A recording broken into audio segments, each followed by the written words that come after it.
तो कैसे हो गाइज। आई नो आप सभी ठीक ठाक होंगे। तो आज हम जिस वीडियो के ऊपर रिएक्शन देने वाले हैं उसका नाम है, टाइटल है उसका वीडियो का, fall of the Syria will have hug impact on Kashmir, did India make a mistake.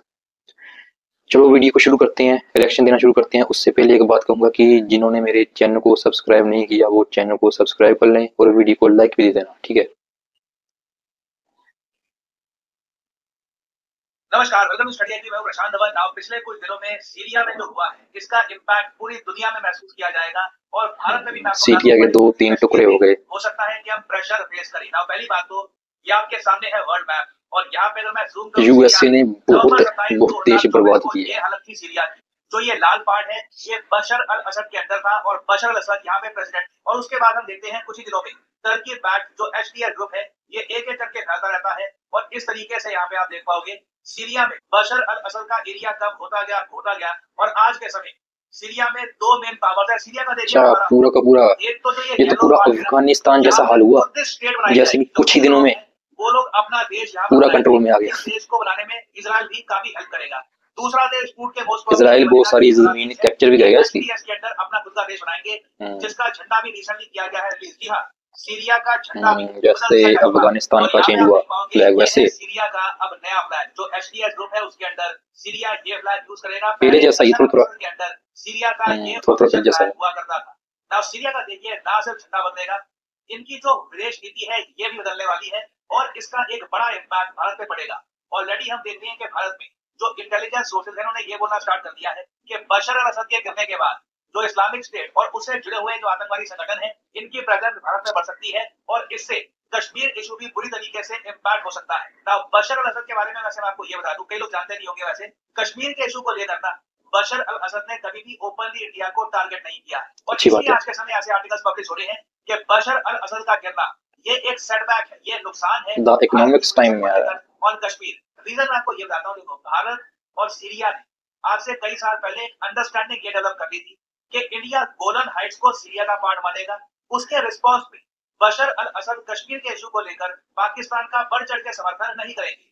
और आप लोग जान के हैरान होंगे, भारत ने हर बार यूनाइटेड नेशंस में जब बारी आई कि इजराइल का समर्थन करना है या सीरिया का, भारत ने हर बार सीरिया का समर्थन किया था। और ऐसे ही फिलिस्तीन तक करता है, जनरल असेंबली में जबकि बट फिर भी इजराइल और इंडिया की दोस्ती का एरिया है ये सीरिया का पार्ट है, इजराइल का पार्ट नहीं है। इजराइल को ये धरती छोड़ देनी चाहिए। इंडिया ने हमेशा इस रेजोल्यूशन को समर्थन दिया है। यहाँ पे आप देख पाओगे आर्टिकल 2023 का, India votes in favour of UNGA resolution that expresses deep concern over Israel not withdrawing from Syrian Golan Heights. Now ये कौन सा एरिया है ये मैं आपको दिखा देता हूँ। यहाँ पे आप देख पाओगे ये एशिया का मैप, ये हमारा प्यारा भारत और यहाँ पे आपको दिख जाएगा सीरिया। अभी के लिए एज ए यूनाइटेड कंट्री दिख रहा है बट मोस्ट प्रॉब्ली जो हालत यहाँ पे बनी हुई है एक बंटवारा तो इस देश का होना बनता ही है इवेंचुअली। यहाँ पे आप देख पाओगे ये इजराइल है और ये सीरिया और इजराइल के बीच में ये जो इलाका आपको दिख रहा है ना ये है गोलन हाइट्स। इजराइल ने देखिए गोलन हाइट्स सीरिया से कब्जा लिया था 1967 में। इसमें देखिए इजराइल की गलती है, उस वक्त सीरिया समेत कई कंट्रीज ने इजराइल पे अटैक किया। हाँ, एक टाइम पे किया था बहुत सारी मुस्लिम कंट्रीज में। इजराइल ने ये जो इलाका है ना, चाहे इंटरनेशनल बॉर्डर पे ये इलाका सीरिया का पार्ट दिखे, मगर इजराइल ने कई दशकों से गोलन हाइट्स में कब्जा बनाकर रखा और सीरिया ने इंडिया को ये कहा था कि आप इस एरिया को लेकर यूनाइटेड नेशंस में, इंटरनेशनल संगठनों में आप हमारा समर्थन दीजिए। हम लोग कश्मीर का इशू नहीं रेस करेंगे, पाकिस्तान को ओपन सपोर्ट नहीं देंगे। अब यहाँ पे आप एक सवाल पूछ सकते हैं, मान लो हाइपोथेटिकली स्पीकिंग सीरिया कश्मीर का इशू रेस कर भी देता तो क्या हो जाता? कश्मीर कहीं जाने वाला तो था नहीं। एक बार को आप कह सकते हैं, मगर भारत की ना ये कई दशकों पुरानी पॉलिसी है, 1960 से चलती आ रही है कि सीरिया के साथ रिलेशन मेंटेन करेंगे और जब यूएन में वोटिंग की बात आएगी तो इजराइल को छोड़कर हम सीरिया का समर्थन करेंगे। इंडिया ने कभी भी ये फॉरेन पॉलिसी चेंज नहीं करी। एक बार को आप कह सकते हैं कि ये सब देखकर इजराइल को गुस्सा आया होगा कि हम लोग इनका इतना समर्थन करते हैं, ये हमारे अगेंस्ट वोट कर रहे हैं यूएन में। बट इंडिया की एक फॉरेन पॉलिसी, इंडिया ने हमेशा ना दुनिया में अपनी जो रेपुटेशन है ये बनाकर रखी है। और दुनिया में मैं आपको बता दूं, इवन जियो पॉलिटिक्स में, पर्सनल लाइफ में, एक आदमी की जो हिस्ट्री है उसकी जो डिपेंडेबिलिटी है कि एक बार हम यहाँ पे आपको आश्वासन दे रहे हैं कि हम इस मुद्दे पे आपका समर्थन करेंगे, फिर कई दशकों तक वो स्टांस बनाकर रखना, उससे देखिए एक कंट्री पर ना लोगों का भरोसा जाता है कि एक बार अब इनकी यहाँ पे कमिटमेंट आ गई है, now India will support us. तो इंडिया ने ये पॉलिसी रखी, एक बार को आप कह सकते हैं चेंज कर लेते तो फायदा होता, but it really depends on the perspective. मगर अब यहाँ पे क्वेश्चन ये आ चुका है कि बशर अल असद के हटने के बाद गोलन हाइट्स तो छोड़िए, अब इजराइल ने गोलन हाइट्स के आगे का जो बफर जोन है ये भी कब्जाना स्टार्ट कर वो दिया। तो है, सोशल मीडिया पे आज के समय ग्रेटर ये फोटो वायरल हो रही है, इजराइल जहाँ ये बनेगा बताया जा अभी। रहा है कि इजराइल अभी सीरिया बस का इतनी सी, बहुत सारा हिस्सा दमास्कस के पास का, ये जो शहर ये है तो यहाँ पे कम है अभी, दमास्कस, ये है सीरिया इससे की आगे भी राजधानी, जाएगा। इसके पास का बहुत सारा हिस्सा इजराइल कब्जा लेगा, ताकि फ्यूचर में आज से कई सालों बाद, कई दशकों बाद, जब इजराइल को दमास्कस भी कब्जाना हुआ और सीरिया का बहुत सारा हिस्सा कब्जाना हुआ, तो बहुत ही आसानी से ये लोग कर पाएंगे, अपनी मिलिट्री को आगे पुश कर पाएंगे। अब जो ये फोटो है ये मैं आपको दिखाना चाहता हूँ। यहाँ पे आप देख पाओगे ये जो एरिया है गोलन हाइट्स का, अभी के लिए इजराइल यहाँ पे है, ये यहाँ पे कैपिटल है सीरिया की। अभी इजराइल धीरे धीरे पहले फेज 1 में ये एरिया कब्जाएगा, ये वाला, फिर फेज 2 में ये एरिया कब्जाएगा। वैसे पॉपुलेशन के हिसाब से यहाँ तक जाना भी बहुत बड़ी बात है। के अंदर होगा, मैं आपको बता दूं कुछ ही किलोमीटर दूर इजराइल होगा सीरिया की कैपिटल से। कभी भी इजराइल चाहे तो एक बड़ा कैपिटल, एक इंपॉर्टेंट देश का इजराइल अपने अंडर ले सकता है। तो एक बार को आप कह सकते हैं जो भी हमारी कैलकुलेशन थी सीरिया को लेकर, कश्मीर को लेकर, उनके सपोर्ट को लेकर, ये काफी हद तक गलत साबित हुई है, क्योंकि आज के समय गोलन हाइट्स छोड़िए, ये पूरा एरिया ही इजराइल अपने अंडर ले रहा है।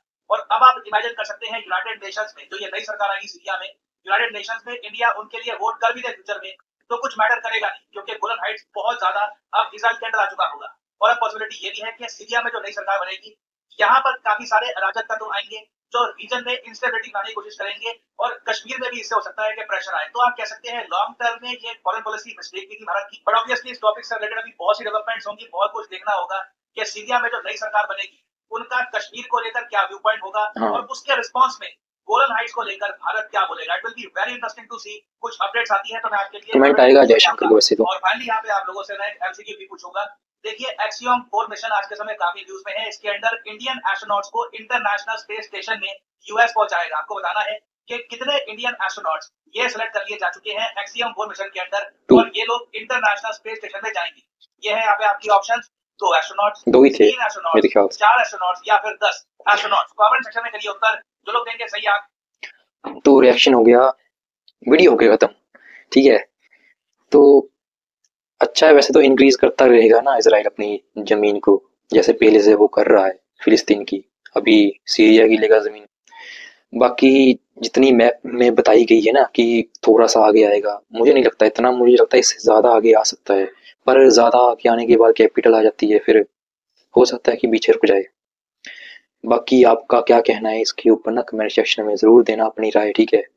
बाकी ना जिन्होंने अभी सीरिया को कब्जाया है ना, उन्होंने ना एक तरह से इजराइल की ना हेल्प ली है, तो वो कब्जाने में ना सफल हुए हैं। पर इस हेल्प के बदले देखते हैं कि वो जमीन देते हैं इजराइल को कि नहीं, देखना पड़ेगा ये भी ना, दे ही देंगे।